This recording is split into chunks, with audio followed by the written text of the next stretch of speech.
my god, I'm so dumb. I literally just knocked a leaf off this plant moving this over here. Hey, what's up you guys? I'm Caitlin from Leave Me Alone Plants, and today I am joined here by my one less leafed Begonia Maculata. Now this plant will also go by the name of polka dot begonia, as well as a variety of other names that I do not know how to pronounce, so we will stick with Begonia Maculata for the remainder of this video. Now if you have one of these plants, or if you are looking to acquire one of these plants and want to know the best way to keep him happy and healthy, then please keep on watching and we will get into it right now.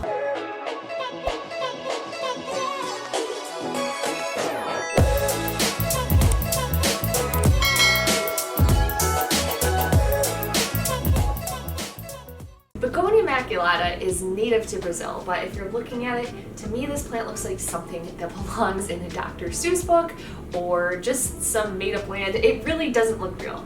And that was the thing that when I saw this plant online attracted me to it so much that made me desperately want one of these plants. Now if you're looking at this plant, you may notice that there are some little damaged bits on it. You may be thinking to yourself, well Caitlin, I'm not surprised that you knocked one of the leaves off your plant. This guy looks a little beat up. Well, I actually ordered this guy online, and unfortunately when he got shipped to me, he did suffer a fair amount of damage along the way, so some of these bigger leaves kind of had some, bends and folds and slices in them, so it's kind of been a process of nursing this guy back to health after his travels, but finally I believe that he is in a spot where he is really doing well. He's popping out a ton of new leaves right now, which I am so excited about. But don't let the fact that this plant is looking a little on the tattered side discourage you. I am someone that has personally killed almost every begonia that I've ever brought into my house.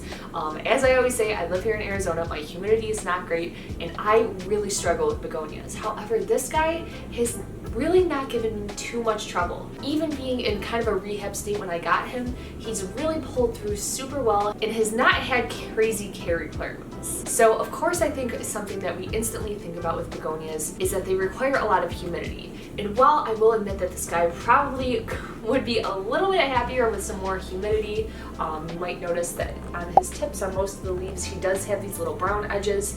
Now, admittedly, most of those were brown before I got him, but with that said, my humidity is typically around 30%, and he doesn't seem to suffer too much with that humidity. Now, I've read online that typically these plants are going to require about 50% of humidity. That just doesn't seem to be the case for me. Now, I'm sure he would probably thrive even more in that scenario, but if you have lower humidity, then don't fret. You can likely make this plant work, even if you haven't had luck with other begonias in the past. Now, that gets into watering. So this guy, of course, is going to like more of a moist soil, but unlike other begonias, you are actually going to want to let this soil dry out a little bit in between waterings. So not bone dry to the point where it's going to kind of completely crisp up, but I do let this guy go quite a while in between my waterings. Of course, just making sure that you have a well-draining pot and a well-draining soil is going to help keep away any issues with root rot or anything along those lines. So really just an even, consistent moisture with this plant is going to keep him happy. As for light, like most plants that we talk about, of course, he's going to like a bright and direct light.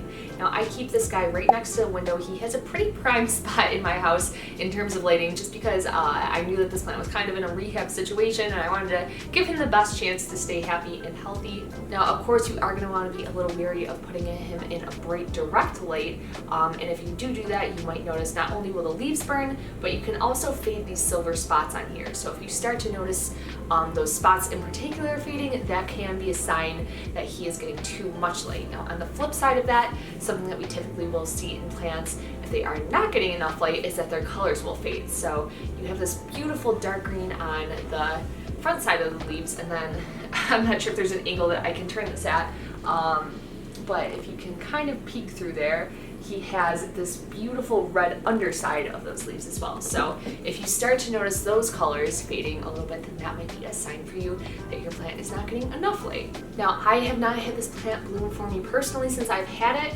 but these plants can bloom anywhere from spring to fall, and when they do bloom, it's really gorgeous. There are these white bursts of flowers with this kind of pink center.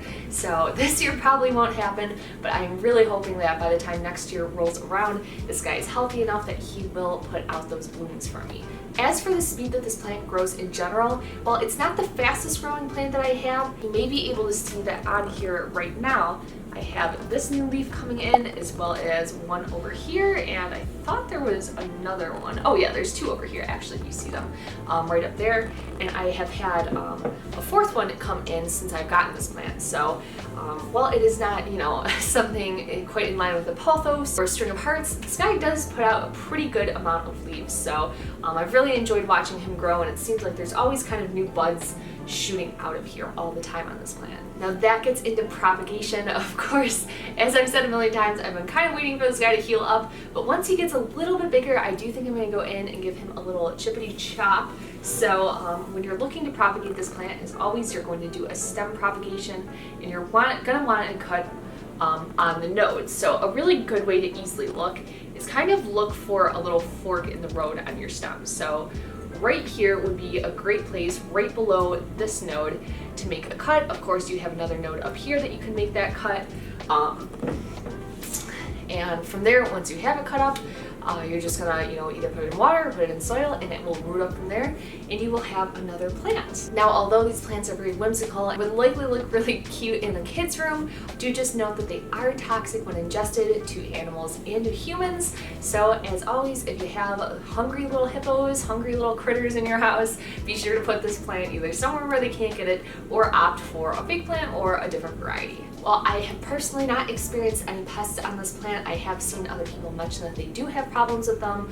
There's just a lot of, you know, folds and nooks and crannies where things can hide on this plant. So if you have one, of course, as always, be sure to be checking them, check the undersides, and check all those little nooks and crannies to make sure that you don't have anything creepy and crawly growing on them. That is all I have for today on this Begonia Maculata, but if you had questions that I did not answer in this video that you were hoping would be answered, of course, drop them down below and I will do my very best to get back to you in a timely manner. Don't forget to hit that subscribe button. We are growing here and I am hoping to get to 1,000 subscribers before the end of the year. Also hit that like button because it helps me out a lot. Thank you guys so much for checking out this video, and I hope to see you in the next one.